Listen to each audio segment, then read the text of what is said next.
धनधान्य देई ही काळी आई धनधान्य देई जोडते मनाची नाती आमची माती आमची माणसं आमची माती आमची माणसं आमची माती आमची माणसं आमची माती आमची माणसं आमची माती आमची माणसं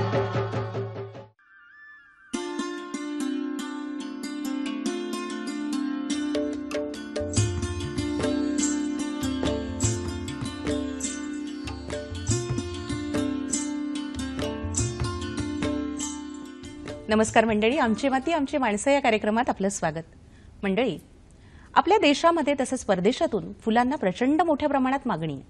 आपल्या देशाचा जर विचार करायचा झाला तर लग्नसराई, उत्सव, सजावट, सणवार एक नाही अनेक कारणांसाठी फुलांना मागणी आहे. आणि त्यामुळे काय झालंय, फुल शेतीला छान दिवस आले आणि शेतकऱ्यांना दिलासा मिळालाय.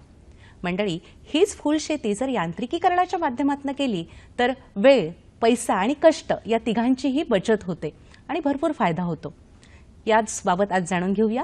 फुल शेती आणि यांत्रिकीकरण हा आहे आपला आजचा विषय आणि मार्गदर्शन करण्यासाठी आम्ही आमंत्रित केले डॉक्टर राहुल यादव यांना. डॉक्टर राहुल यादव हे शास्त्रज्ञ फुल संशोधन संचालनालय पुणे या ठिकाणी कार्यरत आहेत. नमस्कार. नमस्कार. आपल्या आमची माती आमची माणसं या कार्यक्रमात मनपूर्वक स्वागत. धन्यवाद मॅडम. सुरुवातीला मला सांगा की फुल शेतीची सद्यस्थिती मी सुरुवातीला सांगितलीच आहे, पण आपण काय सांगाल तज्ज्ञ म्हणून? मॅडम, सद्यस्थितीला जगामधील 171 देश हे फुल शेती करत आहेत. त्याच्यामध्ये भारताचा 51वा नंबर लागतो. आणि निर्यातीचा विचार करता भारत हा जागतिक निर्यातीच्या फक्त 0.30% म्हणजे 0.3% 0.3% आपण निर्यात करतो. आणि आपली निर्यात एकूण निर्यातीच्या कमी आहे, आपल्या 54% दिसतेच. परंतु भारतामध्ये फुलशेती करण्याचा जो दर आहे किंवा जो फुलशेती करण्याचे जे ग्रोथ रेट आहे तो खूप चांगला आहे. आपण जर दुसऱ्या पिकांचा विचार केला, जसे की कडधान्य आहेत किंवा ऊस आहे किंवा आणखी दुसरे कुठले पीक असेल, त्यांच्या कंपॅरिझन जर केला आपण त्यांच्या फुलशेतीबरोबर तुलना केली तर फुलशेतीचा जो ग्रोथ रेट आहे तो खूप चांगला आहे. पण फुलशेतीचा ग्रोथ रेट जरी चांगला असला तरी निर्यातीच्या दृष्टीने भारत तसा मागे आहे. हां. त्याची मॅडम बरीच कारण आहेत. त्याच्यामधलं प्रमुख कारण म्हणजे काय, फूल हे नाशवंत पीक आहे. म्हणजे ते फक्त एक दिवसासाठी राहतं.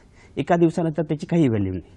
दुसरी पिकं पकडली आपण विचार केला दुसऱ्या पिकांचा तर ते 7-8 दिवस, काही पिकं काही कडधान्य आहे ते आपण 2-3 महिने आपण साठवून ठेवू शकतो. पण फूल एक आहे की आपण फक्त एकच दिवस साठवू शकतो. आपण निर्यात आपली जर भारताची जर फुल शेतीमधली निर्यात वाढवायची असेल तर फूल साठवणीसाठी एक जी तंत्रज्ञानाची गरज आहे ती डेव्हलप करण्याची गरज आहे. त्या दृष्टीने भारतामध्ये प्रयत्न चालू पण आहेत. बेंगलोरमध्ये आंतरराष्ट्रीय दर्जाचं एक निर्यात केंद्र सुरू झालेलं आहे. त्याच धर्तीवर पुण्यामध्ये पण पुणे बाजार समिती आणि महानगरपालिका यांच्या समन्वयाने आंतरराष्ट्रीय दर्जाचेच निर्यात केंद्र सुरू झालेलं आहे. अशा निर्यात केंद्राची जे मेट्रोपॉलिटन सिटी आहेत त्यांच्यामध्ये गरज आहे. असे जर झाले तर आपली फुलशेतीमधली निर्यात ही खूप कमी कालावधीमध्ये वाढेल. नक्कीच. म्हणजे त्यांचं आयुष्य एकच दिवसाचं आहे, नाशवंत आहे. त्यामुळे शेतकरी थोडेसे घाबरतात फुलशेती करताना, पण त्यांनी ते केली तर त्यांच्यासाठी ही नक्कीच फायद्याची ठरणार आहे. तर नेमकं त्यांनी काय करावं फुलशेती करताना, त्यांना कसे कसे फायदे होतील? फुलशेती मॅडम, आपण जर दुसऱ्या पिकांचा विचार केला तर प्रति स्क्वेअर मीटर प्रोडक्ट मनीचा विचार केला आपण तर एका स्क्वेअर मीटरमध्ये आपल्याला दुसऱ्या पिकाचं उत्पादन किती मिळतं आणि फुलशेतीचं किती मिळतं. तर फुलशेतीमधून प्रति स्क्वेअर मीटरमधून मिळणारे उत्पादन खूप आहे. की जसे पाहिले की आपण गुलाब, जगामध्ये सर्वात जास्त गुलाब हे गुलाबाची लागवड केली जाते, गुलाबाचं पीक घेतलं जातं. त्याचप्रमाणे दुसरी पण पिकं आहेत, जसे निशिगंध आहे, शेवंती आहे, बिजली आहे, ह्या पिकांची लागवड केली जाते. म्हणजे भारतीय शेतकऱ्यांचा विचार केला तर फुलशेती ही आपण खूप कमी एरियामध्ये केली जाते, कमी क्षेत्रफळामध्ये केली जाते. तर आपल्याला त्याच्यामध्ये जे मिळणारे उत्पादन आहे ते दुसऱ्या पिकाच्या तुलना करता जास्त आहे. बरोबर आहे. मग यामध्ये फुल शेती करत असताना यांत्रिकीकरणाची गरज किती आहे असं आपल्याला वाटतं? मॅडम, जसं की फुलशेतीची सुरुवातीचे प्राथमिक पहिली जी सुरुवात आहे त्याची की जमीन तयार करणे, त्याची फुल काढणे, हो. ह्याच्यामध्ये खूप अंतर्गत ऑपरेशन्स आहेत. त्याच्यासाठी यंत्राची खूप गरज आहे. हो. आपण जर सर्व ऑपरेशनचा विचार केला आणि जर लागणारे जर मनुष्य म्हणजे मॅन डे काढले हां. तर ते जवळजवळ गुलाब पिकाचा विचार करता जवळजवळ ते 280 ते 300 दिवस लागतात एका वर्षामध्ये. आपण जर तिथे यंत्राचा वापर केला तर ते मॅनपॉवर आपण कमी करू शकतो. तसेच आपण पाहतो की शेतमजूर मिळण्याचे प्रमाण आजकाल खूप कमी झालेले आहे. तर त्याच्यावर उपाय म्हणून आपण यांत्रिकीकरण हा एक त्याच्यावरचा एक उपाय आहे. आणि यांत्रिकीकरणाचे फायदे आपण प्रामुख्याने काय सांगाल की यांत्रिकीकरण केलं तर शेतकऱ्यांना हे फायदे अगदी आहेच आहेत?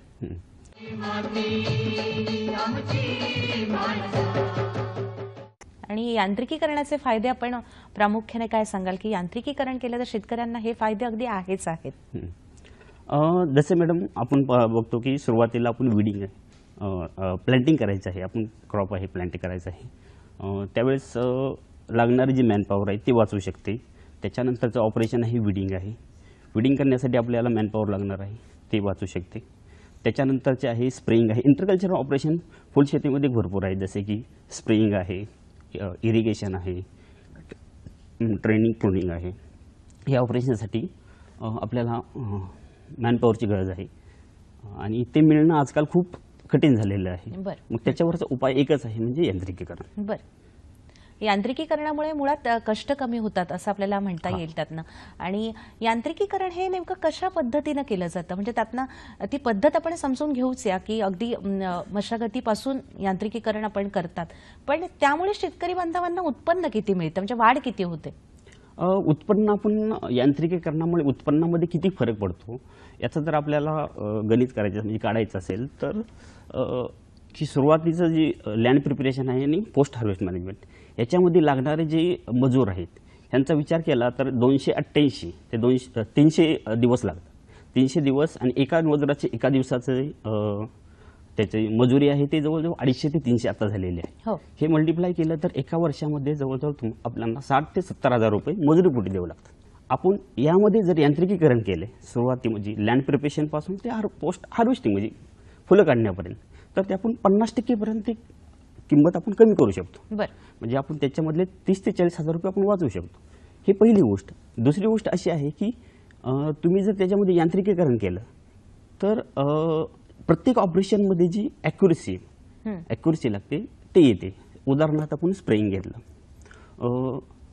बाजारामध्ये किंवा आता बरेच प्रकारचे स्प्रेयर अवेलेबल आहेत, तर ते स्प्रे केल्यानंतर जे केमिकल आपण फुल शेतीवर म्हणजे फुलावर स्प्रे करणार आहे तर ते किती प्रमाणात त्याची इफिशियन्सी म्हणजे कार्यक्षमता किती आहे, किती प्रमाणामध्ये ते लागू झालेलं आहे. तर आपण चांगल्या प्रकारचं यंत्र वापरलं असेल तर तुमची इफिशियन्सी 80-85% पर्यंत जाऊ शकते. म्हणजे तुम्ही केमिकल आहे ते ज्या पर्पजसाठी विकत घेतलेलं आहे त्या पर्पज सॉल्व्ह होतो. म्हणजे नाहीतर काय होतं की तुम्ही जर तुमचं जर यंत्र चांगलं नसेल तुम्ही स्प्रे करचाल, स्प्रे केल्यानंतर काय होईल की त्यातली 50% ते वेस्ट जाईल आणि 50%च ते लागू होईल. बरोबर आहे. परंतु तुम्ही जर योग्य यंत्र घेतलं तर ते तुमचे 80 ते 85% पर्यंत ते लागू होईल. त्याच्यासाठी आपल्याला योग्य प्रकारची यंत्राची गरज आहे, योग्य प्रकारच्या स्प्रेयरची गरज आहे. आता बाजारामध्ये बऱ्याच प्रकारचे स्प्रेयर आहेत, आता पॉवर स्प्रे पण आलेले आहेत, त्याची एफिशियन्सी खूप चांगली आहे. परंतु त्याच्यामध्ये एक प्रॉब्लेम आहे, समस्या एक अशी आहे की त्याची कॉस्ट जादा आहे, जवळजवळ ते 1.5 लाख 2 लाखापर्यंत आहेत. मग त्याच्यावर एक उपाय आहे, तो उपाय असं म्हणजे कस्टम हायरिंग. जी गव्हर्नमेंट ऑफ इंडिया भारत सरकार कस्टम हायरिंगसाठी प्रोत्साहन देत आहे. कारण आपल्याकडले शेतकरी आहेत ते स्मॉल आणि मार्जिनल शेतकरी आहेत, गरीब आहेत, तर ते एवढ्या मोठे म्हणजे एवढी मोठी मशिनरी ते एक शेतकरी विकत घेऊ शकत नाही. बरोबर आहे. तर असा काही ग्रुप बनवून एक ग्रुप बनवला आणि किंवा आता आमचं जे इन्स्टिट्यूट आहे central institute of agriculture engineering भोपाळमध्ये आहे, ते स्वतः त्यांच्याकडे इक्विपमेंट आहे ते शेतकऱ्यांना भाडे तत्वावर देतात. अच्छा. म्हणजे तुम्हाला जर पॉवर स्प्रे यूज करायचा असेल तर तुम्ही तो घेऊन जाऊ शकता, वापरू शकता, वापरलेलं चालू शकता. फक्त त्याचे जे काही रेट असतील, जे काही त्याचं भाडे असेल ते देऊ शकता. म्हणजे तुमचं ते योग्य प्रकारे ते ऑपरेशन पण होईल आणि तुम्हाला ते परचेस पण म्हणजे विकत पण घ्यावं लागणार नाही, तुमचं काम भागेल. तशाच प्रकारचे आता बरेच ज्या ट्रॅक्टरच्या कंपन्या आहेत त्या कस्टम हायरिंगसारखाच कन्सेप्ट एक घेऊन येणार आहेत. म्हणजे असं आहे, त्या प्रकारे तुम्ही ऑनलाईन कुठलीही तुम्हाला ऑपरेशन असेल, तुम्हाला जर आता नांगरणी करायची आहे आणि नांगरणीसाठी तुम्हाला स्वतःचा ट्रॅक्टर नाही, मग नांगरणी करायची आहे, तर तुम्ही डायरेक्ट त्या ॲप थ्रू बुक करू शकता की मला 1 एकर नांगरणी करायची आहे. तर तुम्हाला ते रेट पण देतील की 1 एकरासाठी तुम्हाला एवढे पैसे जातील. त्याच्यानुसार तुम्ही चॉईस करून तू नांगरणी करू शकता. असे ऑप्शन काही लागलेले आहेत. अच्छा, भविष्य फार छान काळामध्ये आहे. तसे म्हणजे ऑप्शन भाडे तत्वावर तुम्हाला त्या मशिनरी उपलब्ध होऊ शकतात आणि त्याचा वापर करून तुम्ही त्या परत करू शकतात आणि त्याचा उपयोगही होऊ शकतो. साधारणतः अशा कोणकोणत्या मशीन्स आहेत, कोणकोणती यंत्र आहेत की ज्याचा वापर हा प्रामुख्यानं यांत्रिकीकरणामध्ये केला जातो? फुलशेतीचा विचार केला तर आपण जसं की सुरुवात आहे की फुलशेतीमध्ये काही प्लांट आहेत ते तुम्ही कंद आहेत, कंदापासून लागवड केली जाते. काही आहेत ते रोप असतात, नर्सरीमध्ये रोपवाटिकेमध्ये तयार केले जातात आणि ते परत तुम्ही तुमच्या फार्मवर जाऊन त्याची लागवड केली जाते. म्हणजे ओपन आणि प्रोटेक्टेड कल्टिव्हेशन असे 2 भाग आहेत. हां, फुलशेतीमध्ये 2 प्रकारे फुलशेती केली जाते. एक तर ओपन कंडिशन म्हणजे आहे त्या लागवड तुमच्या शेतावर जाऊन लागवड करणे, आणि दुसरे म्हणजे कुठलेही ग्रीन हाऊस असेल किंवा पॉली हाऊस असेल त्याचा वापर करून लागवड करणे. असे 2 प्रकार आहेत. साधारणतः मशागतीसाठी कोणतं मशीन वापरतात, यंत्र वापरतात? सुरुवातीला जमिनीची मशागत करण्यासाठी वेगवेगळी यंत्रे वापरली जातात. जसे नांगरणीसाठी MB प्लाऊ, डिस्क प्लाऊ वापरला जातो. वेगवेगळे कल्टिवेटर यूज केले जातात, रोटावेटर यूज केले जातात आणि लेवलिंग करायची असेल तुम्हाला तर लेवलर वापरला जातो. बरं. आणि रोपं लावण्यासाठी? रोपं लावण्यासाठी बाजारामध्ये ट्रान्सप्लांटर अवेलेबल आहेत, परंतु फ्लोरिकल्चरचा विचार करता आत्ता सध्याच्या स्थितीला कोणत्याही प्रकारचा ट्रान्सप्लांटर अवेलेबल नाही आहे. परंतु आम्ही सध्या एक ट्रान्सप्लांटरवर काम करत आहोत, तो लवकरच तयार होईल. बरं. आणखीन कोणकोणत्या यंत्रांचा उपयोग हा शेतामध्ये केला जातो? तर तुम्हाला म्हटलं स्प्रेइंगसाठी तर वेगवेगळे स्प्रेयर अवेलेबल आहेत बाजारामध्ये. विडर अवेलेबल आहेत, जसे आमचं सेंट्रल ॲग्रिकल्चर रिसर्च इन्स्टिट्यूट भोपाळमध्ये आहे, त्यांनी वेगवेगळे प्रकारचे खुरपणी यंत्र तयार केले आहेत, त्याला विडर म्हणतो. ते 2 चाक विडर एक आहे, कोनो विडर एक आहे, ग्रिबलर विडर एक आहे. असे वेगवेगळे प्रकारचे विडर त्यांनी तयार केलेले आहेत, ते तुम्ही फुल शेतीसाठी वापरू शकता. बरं. आता यांत्रिकीकरणावर जसं आपण आत्ता म्हणालात की यंत्र आपणही तयार करता आहात, तर यांत्रिकीकरणावर काम करणाऱ्या अनेक संस्था असतील नाही, तर त्या नेमक्या कोणत्या कोणत्या आहेत? यांत्रिकीकरणावर काम करणाऱ्या ICAR, Indian council of agriculture research, याच्या अंतर्गत मेन 2 इन्स्टिट्यूट आहेत. एक central institute of agriculture engineering Bhopal, ते जसे की वेगवेगळे ऑपरेशन्स आहेत, वेगवेगळ्या क्रॉपसाठी वेगवेगळे ऑपरेशन्स आहेत. जसे कडधान्य आहेत, उद्यानविद्या म्हणजे हॉर्टिकल्चर क्रॉप्स आहेत. हॉर्टिकल्चर क्रॉपमध्ये मग फळे असतील, फुले असतील, भाजीपाला असतील, यांच्यासाठी लागणारी जे काही यंत्र आहेत ते सर्व प्रकारच्या यंत्रावर तिथे काम करत आहेत आणि बऱ्यापैकी काम केलेलं पण आहे. बरं. तसेच central institute of post harvest engineering and technology हे इन्स्टिट्यूट लुधियानामध्ये आहे, लुधियाना पंजाबमध्ये आहे. ते कडधान्य, फ्रूट्स, व्हेजिटेबल हे काढल्यानंतर म्हणजे काढणी पश्चात तंत्रज्ञान याच्यावर काम करतं. म्हणजे त्याच्यापासून कुठले कुठले तुम्ही प्रॉडक्ट बनवू शकता. फळे असतील तुमची, फुलं असतील किंवा फळेभाज्या असतील, त्याच्यानंतर कडधान्य असतील, हे काढल्यानंतर तुम्ही कुठले त्याच्यापासून प्रॉडक्ट बनवू शकता, याच्यावरती ते काम केले. बरं. आता यांत्रिकीकरण करून फुल शेती करायची जर ठरवत असेल एखादी, तर नेमकी ती कशा पद्धतीने त्यांनी करायची?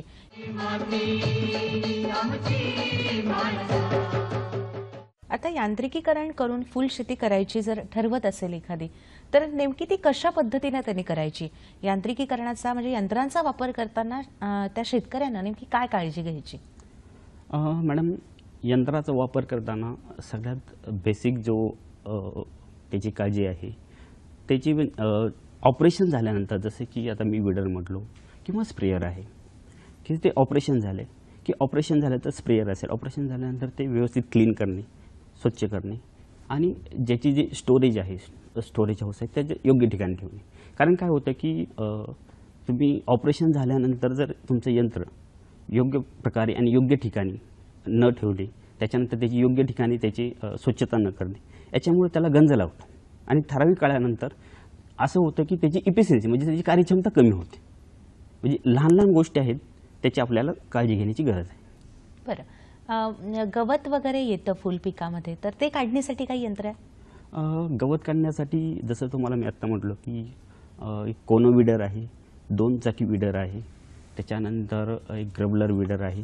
वेगवेगळ्या प्रकारचे विडर सध्या म्हणजे CIE आमचं जे इन्स्टिट्यूटमधलं त्यांनी तयार केलेले आहेत, ते पण अवेलेबल आहेत. त्याचप्रकारे वेगवेगळ्या प्रकारचे विडीसाईड पण अवेलेबल आहेत, ते तुम्ही स्प्रे करू शकता आणि गवताचं कंट्रोल करू शकता. आता गुलाबाला प्रचंड मागणी परदेशात आहे, निर्यात पण गुलाबाची आपल्याकडनं होते, तर गुलाबाची छाटणी हाही एक महत्त्वाचा विषय नाही का? तर छाटणीसाठी काही यंत्र आहे का? हो मॅडम, बाजारामध्ये सध्या छाटणीसाठी छाटणी म्हणजे त्याला आपण प्रोडिंग म्हणतो, प्रोडिंग करण्यासाठी बाजारामध्ये यंत्र आहेत. परंतु त्या यंत्राचा जे अवेलेबल यंत्र आहेत ते खूप चांगले आहेत. परंतु त्याच्यामध्ये आपण प्रोनिंग केल्यानंतर त्या झाडावर आपण बुरशीनाशक फवारतो, म्हणजे बुरशी लागू नये म्हणून फंगीसाईड आपण त्यावर फवारतो. तर ते आपण प्रुनिंग करतो, प्रुनिंग केल्यानंतर ते बुरशीनाशक फवारतो. ते करण्यासाठी प्रुनर कम फंगीसाईड ॲप्लिकेटर याची गरज आहे. बरं, अच्छा, म्हणजे त्याच्यामध्ये त्याची गरज आहे, ते वापरून तुम्ही ते यंत्र ते करू अगदी नीट वापरू शकता. आणि खत टाकण्यासाठी? खत टाकण्यासाठी बाजारात central institute of agriculture engineering यांनी एक स्त्रियांना उपयोगी होईल, म्हणजे स्त्रिया त्याचा वापर करून खत टाकू शकता असं यंत्र बनवलेलं आहे. Broadcaster, woman friendly broadcaster. ते चांगल्या प्रकारे जसे की फुलं आहे त्याच्यामध्ये आपण खत स्प्रे करतो, म्हणजे असं हातानं विस्कुटून टाकतो. विस्कुटून टाकण्यासाठी त्यांनी एक यंत्र बनवलेलं आहे, ते खूप चांगले. बरं, आता ह्या यंत्रांचा वापर होत असताना फुल शेतीमध्ये यंत्रांची काळजी घेणं हे झालं यंत्रांच्या बाबतीत. बाकी शेतीची काय काळजी घ्यायची यंत्र वापरत असताना? यंत्र वापरत असताना मॅडम शेतीची काळजी घ्यायची. सर्वात प्रथम जसे की तुम्हाला स्प्रे करायचा आहे, स्प्रे करताना की तुम्ही किती प्रमाणामध्ये करत आहात, ठीक आहे, की झाडाला म्हणजे त्याचा जो योग्य प्रमाणाचं मिश्रण आहे ते तुम्ही घेतलेलं आहे का. जर तुम्ही स्प्रे करताय ते मिश्रण जर योग्य प्रमाणे नसेल तर त्याचा झाडावर वाईट परिणाम होऊ शकतो. बरं, त्याच्यामुळे योग्य प्रमाणामध्ये त्याचे मिश्रण घेणे हे गरजेचं आहे. तशाच प्रकारे विडिंग करताना झाडाला कसल्याही प्रकारची यंत्राकडून विजा होऊ नये नक्कीच याची काळजी घेणे गरजेचं आहे. त्यानंतर हार्वेस्टिंग करताना पण झाडाला हार्वेस्ट करताना तुम्ही कशा प्रकारची विजा होऊ नये याची काळजी घेण्याची गरज आहे. बरोबर. आणि जी वेगवेगळी फुलं आहेत त्याच्या छाटणीसाठी काही यंत्र आहे का? मॅडम सध्या छाटणीसाठी कोणतेही यंत्र नाही आहे, परंतु आम्ही त्याच्यावर पण सध्या काम करत आहोत. छाटणीसाठी एक हार्वेस्टरवर काम करत आहोत. त्याचबरोबर हाताने एक प्लकर बनवण्याचं पण आम्ही यंत्रावर काम करत आहोत, ते लवकरच अवेलेबल होईल.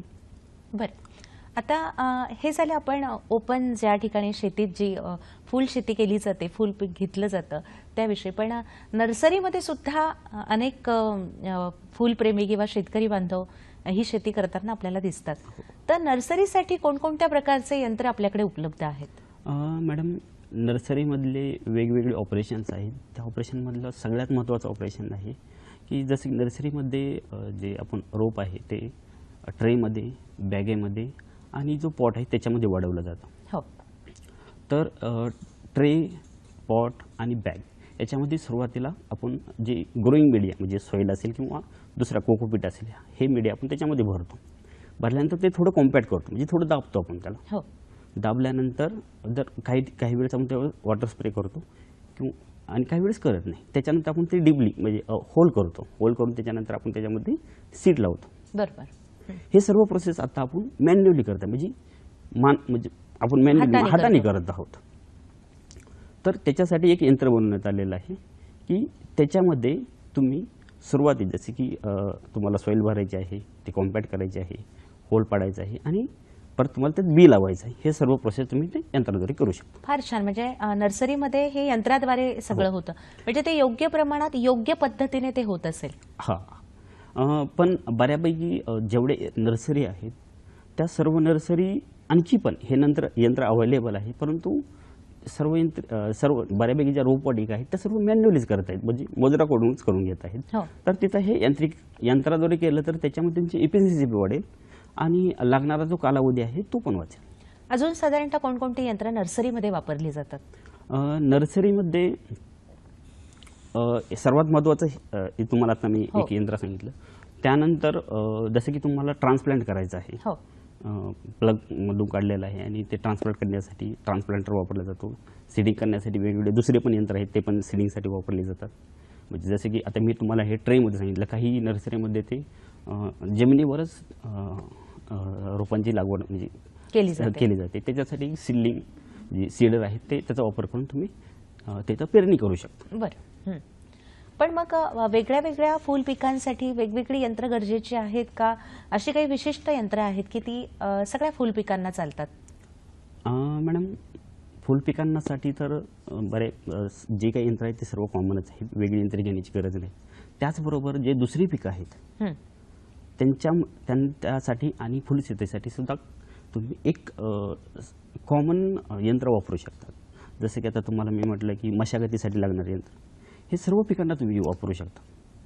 जसे तुम्हाला नांगर असेल, कुळपणी असेल, त्यानंतर तुमची जमीन लेवल करायची असेल, त्यानंतर रोटावेट करायची असेल, याच्यासाठी तुम्हाला एकच कंबाईन कुठले ते कोणतं यंत्र?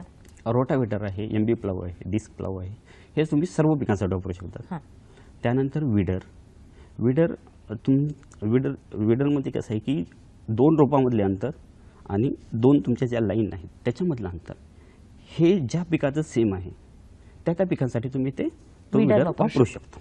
फक्त ह्याच्यामध्ये की रो टू रो स्पेसिंग आणि प्लांट टू प्लांट स्पेसिंग, म्हणजे 2 रोपामधलं अंतर आणि 2 रोमधलं अंतर त्या यंत्राप्रमाणे जर असेल तर तुम्ही ते यंत्र वापरू शकता. बरं. मग ते पीक कुठलंही असू दे, फक्त त्या पिकाची जी उंची आहे त्याची आपल्याला त्यावेळेस काळजी घ्यावी लागेल की त्या विडरमुळे त्या पिकाला कसल्याही प्रकारचा त्रास होऊ नये किंवा म्हणजे इंजुरी होऊ नये, अशी त्याची काळजी घ्यावी लागेल. जाता जाता एका वाक्यात शेतकरी बांधवांना काय संदेश द्याल? शेतकरी बांधवांना मी हेच सांगेल की तुम्ही फुलशेती करताना जास्तीत जास्त यंत्राचा वापर करा, परंतु यंत्राचा वापर करत असताना तो कशा प्रकारे करा की त्याच्यामुळे फुलशेतीला किंवा त्या झाडाला किंवा फुलाला कसल्याही प्रकारची विजा झाली नाही पाहिजे किंवा त्याच्यावर कसलाही प्रकारचा साईड इफेक्ट झाला नाही. नक्कीच. फुलंही खूप नाजूक आहे आणि सुंदर असतात, तर यांत्रिकीकरणाचा उपयोग त्यांनी करून ही थोडी काळजी घेतली तर फुलशेती नक्कीच फायद्याची होऊ शकते. आज आपण या ठिकाणी आलात आणि शेतकरी बांधवांना इतकी छान माहिती दिलीत त्याबद्दल आपले मनःपूर्वक आभार.